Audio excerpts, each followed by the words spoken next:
Who is Chris Lippincott?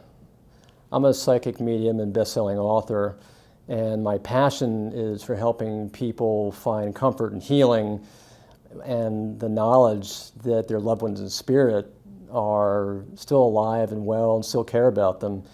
It's really my joy to help people understand that their loved ones in spirit not only are alive, but can communicate with them and enable them to find the passion that they haven't gone anywhere. They're still with us, that in fact we're together in sharing the same space.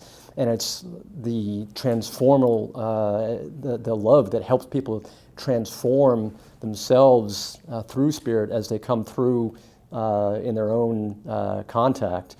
And it's that passion, it's that love, it's the ability to help people that just drives me and fuels me to do this.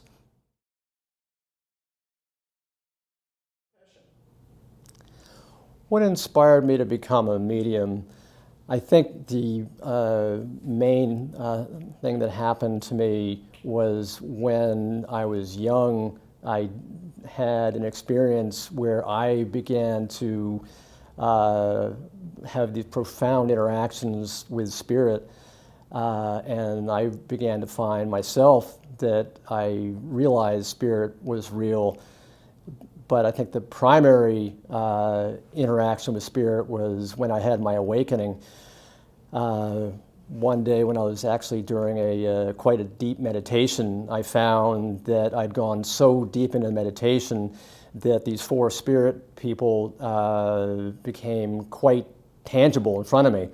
There was one spirit being off to my right that was much taller and more energetic than the other four that were remaining. And he just sent this beam of energy straight through me. And I realized then and there that they were in contact with me. And suddenly I felt love. I realized that they were love and that I was one with the universe. After that opening and that awareness, I suddenly realized that I had the ability to not only see spirit in my eye, hear them, communicate with them, but also my family in spirit was coming to me, not only in my dreams, but also just in communications. And I found a profound ability and love to do this, and that's really where everything began to change. I've had a number of great tutors that helped me develop over the years. I'd say probably the main mentor that I've had was Tony Stockwell, who is an international medium and one of the leading professors at England's renowned Arthur Findlay College. He has helped me develop over the years through his intense mentorship programs, many of his courses, many of his teachings, and really helped me as well as many people expand into very different types of mediumship, not just the strict spiritualist version of mediumship, but also a wider array of version. I've had a number of other professors as well as some local people, including Lee Van Zyl, who has helped me and encouraged me to expand into trance mediumship, for example, platform mediumship. So I've had a number of different mentors who've really helped me along the way. It's really been the passion for my mediumship. I find that the more I do this, the more passionate I get with mediumship and with helping, because it's ultimately a service, a call to help people. And it's that passion that I find that really drives me forward. Every single time I do this, I feel that I'm actually healed a little bit myself, as are my recipients. And it's an honor and just a profound sacred ability to be able to do this, to be able to be part of communication between the spirit and the recipient. I think it's that passion that I want to keep on getting better and better. And I just allow myself really to focus on the self-development, which I think is perhaps the largest aspect of this, because without passion and without self-development, training can only take you so far. It's interesting that the pandemic has actually gotten me to think outside the box, because typically most of my clients were coming to me, I'll call it back in the old days, with one-to-one sessions. It was a very personal session. We'd I'd either go to the client's house or they'd come here, and we'd have a very personal, sacred experience. Now, however, with the pandemic, we can't obviously do that. So what has happened is that most of the clients have chosen to either work over the phone, or we started to use Zoom video conferencing, and I didn't think that that was going to work. But what's quite amazing about Zoom is now nobody has to travel, and it's become so much easier. And furthermore, because Zoom is an internet-based video conferencing app, all you have to use is click, and you can also offer clients the service internationally. And now I'm getting international customers from Australia, the UK. I've gotten some from India, all across the United States. And so ironically, my business has actually picked up.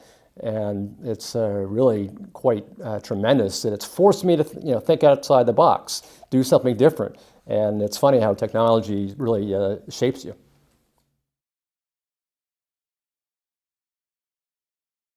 My book came out in May recently, and it's titled Spirits Beside Us Gain Healing and Comfort from Loved Ones in the Afterlife.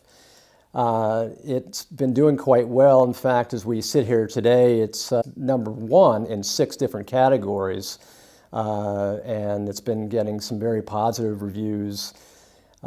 It's really about my experiences as I developed my mediumship, my childhood, why spirits come to us to communicate with us. It also talks about the different readings that I've had, and describes why spirit comes to us the way they do. And it also really tries to explain spirit, what they are, who they are, what the scientific background is, goes into some quantum physics. And I think one of the reasons why it's so popular is because it really tries to go at it from a perspective of understanding the basic reality of what happens after we pass in to the afterlife.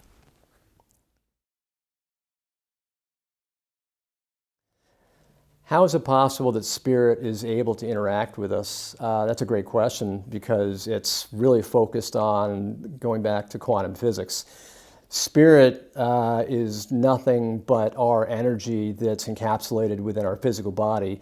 Spirit, when you begin to look at it from a quantum physics aspect, is really something that is based on the vibration of our energy, or our essence. We, in essence, are energy. All things around us are energy. We all vibrate at different speeds or frequencies or oscillations. If you think back to your high school physics, solids, or the most dense matter, they are vibrating at a very slow frequency.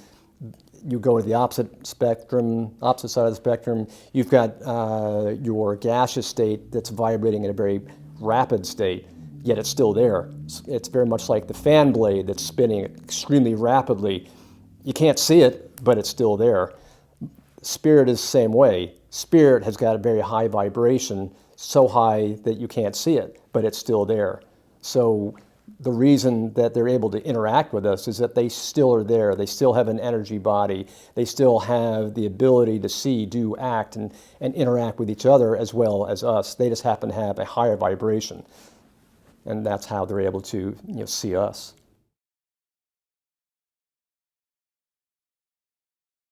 What's the afterlife like? That's an age-old question that's been asked for millennia, probably. There have been countless records of what the afterlife is like over the last probably 150 years from many different spirit authors. In a nutshell, what you have is the spirit world is layered into multiple different planes, very much like the earth is a plane unto itself. According to spirit authors, there are 7 different planes, and within each plane you've got multiple different levels. That's all based on, again, going back to the concept of different vibrations, different energy states, and different states of love, which ultimately is a vibration unto itself. When you begin to look at how do spirit people progress throughout the spirit world, that again is going to how much love do they have within their own essence of their own being. The more love you have within your essence, the more you vibrate. The more you vibrate, the higher you're able to go. And it becomes a law of attraction, or like attracts like. And it's really based upon just the amount of love and vibration you've got within you.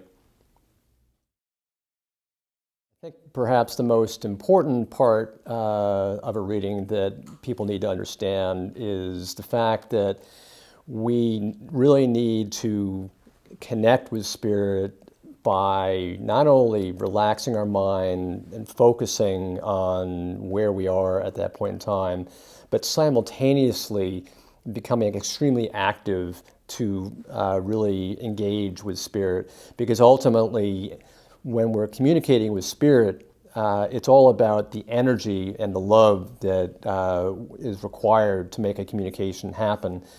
The best example I could use would be that of a cell phone. A cell phone is able to get a great signal because it has a very strong battery. If you've got a fresh battery in your phone, you've got a fantastic signal. Conversely, if you've got a phone that has a dead battery, you're not going to get a signal. So the 3-way energy cocktail between the sitter, the medium, and spirit has got to be able to create a very strong, energetic source that will bring in that beautiful signal from spirit. And that high vibration will get created by love. So if the sitter and the medium are focusing on love, focusing on happiness, focusing on positivity, you've already brought up the energy level so high that you're going to be able to make a dramatic communication with spirit. Are there certain things that a recipient should bring to a reading to improve it? Perhaps the main thing that a recipient should bring to a reading is love and an open mind, because again, the concept of love as its own energy source is critical. If a sitter or a recipient brings a full heart that's wide open and enables them to be open to whomever comes and whatever comes, that ability to be loving, carefree, and full of love and be open to whatever happens is the most important thing a recipient could do. A lot of people come to a sitting and they're closed-minded. They close down. They're not really sure what they are going to expect or find, and sometimes they're quite skeptical. It's very difficult to have a communication with spirit that way because they're trying to get through on a loving, open plane. And if the recipient's not open, it's not going to happen. Why do certain people in spirit come to me? It's really about spirit's agenda. Spirit comes to certain mediums for certain reasons.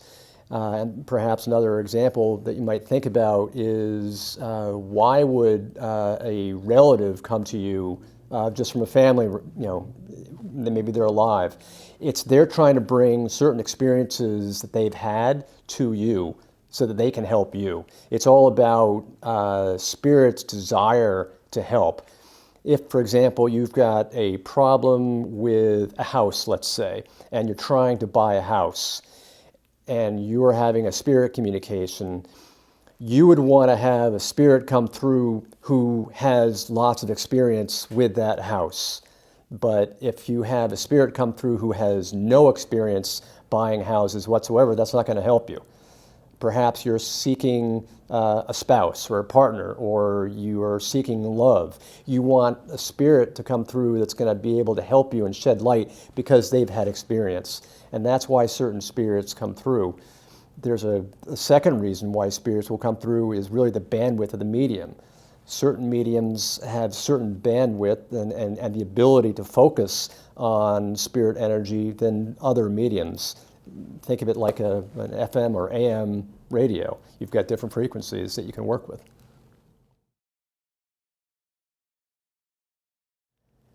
Am I constantly deluged by spirits? I would have to say no.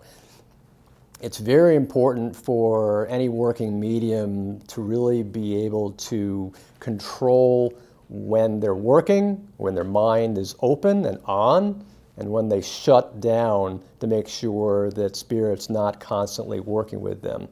It takes an understanding that you're in control of your mediumship. You have to set the boundaries, just like you would with anybody else. You wouldn't constantly have your door open and inviting people off the street to constantly walk into your house. The same thing with mediumship. You wouldn't have your mind constantly open to invite spirit to constantly walk into your head. So you've got to set your boundaries. Close your doors. When you're open, stay open. When you're closed, you close down and make sure, in no uncertain terms, that you're not available to communicate.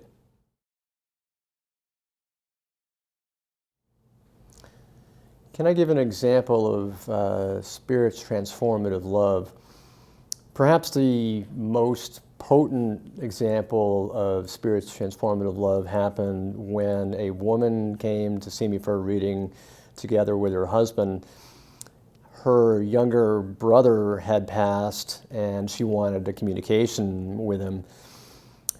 What was so amazing was that her brother came through almost tangibly.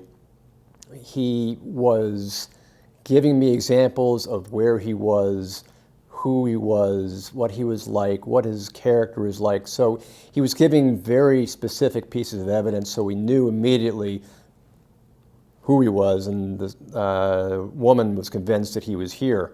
But what really was miraculous was when the brother put me in his shoes. I was in a gurney going down the hospital hallway with him, describing everything that was happening to him as he was in the process of passing in the hospital. And the woman was absolutely shocked that this was happening because I couldn't know any of it. And finally, he just changed and then began to show himself where he was in the spirit world, what he was doing, how he was so much better, how he felt so much alive, and the amazing condition that he existed in. And I could see before my eyes that before the woman was just the tears were just flowing down her face like a waterfall. But as he began to talk about how happy he was and how good he felt, you could just see the sun broke through the clouds on this woman's face, and she just completely turned around like 180 degrees. And you could just see the smile break. She just felt so much love from her brother, and the brother kept on saying, I'm sorry, sis, but I'm okay. And it just kept on going like that. And by the end of the reading, I practically had tears in my eyes. What do I think was one of my most memorable readings? I would have to say the most memorable reading was when a woman came to me to communicate with her husband. The husband came through and he began showing me all the different evidence that it was him, both of his hands and the things he liked to do and the hobbies. And when the woman initially came to me, she was quite stern, very closed down, very skeptical that this was real. And the husband kept on giving me more and more evidence, and I kept on asking if this was correct, and the woman kept on saying yes. And finally, the husband was saying, here are all the things that I'm doing now in the afterlife. and started talking about all the different proof of life that he had seen the woman doing after he had passed. For example, he said, "You have now changed the living room and you've redesigned it, and now here are all the different things, the way it looks." And she was flabbergasted because he had never seen those things. But he proved to her that he was still there because he was commenting on all the changes she had made. Once that happened, she just absolutely lost it and was shocked that he was really there. And you could see that she was taken in, and she was with him. And it was, again, that feeling of love and that transformation that just overcame her. And that was just such a profound change for her.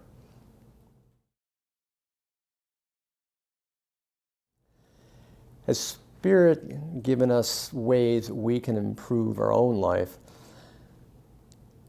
One of the main ways that Spirit has been talking for centuries that we can improve our own life is, how can we not only learn to love ourselves, but how can we learn to love others? And when people say, go love somebody else, everybody thinks it's such a lofty goal, it's such some pious goal, some impossible thing to do. But in fact, it's really so easy.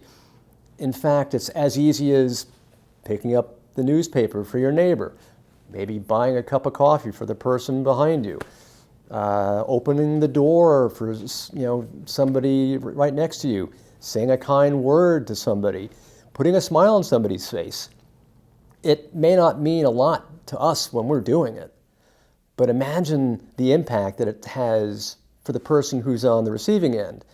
Conversely, imagine yourself when somebody's done that to you. Didn't mean a lot to them, but when you thought about it, you're like, wow, that was really nice of that stranger to open that door for me. So the constant thing that Spirit's been trying to get across to us is love one another. It's like the golden rule: do unto others what they would have you do unto them.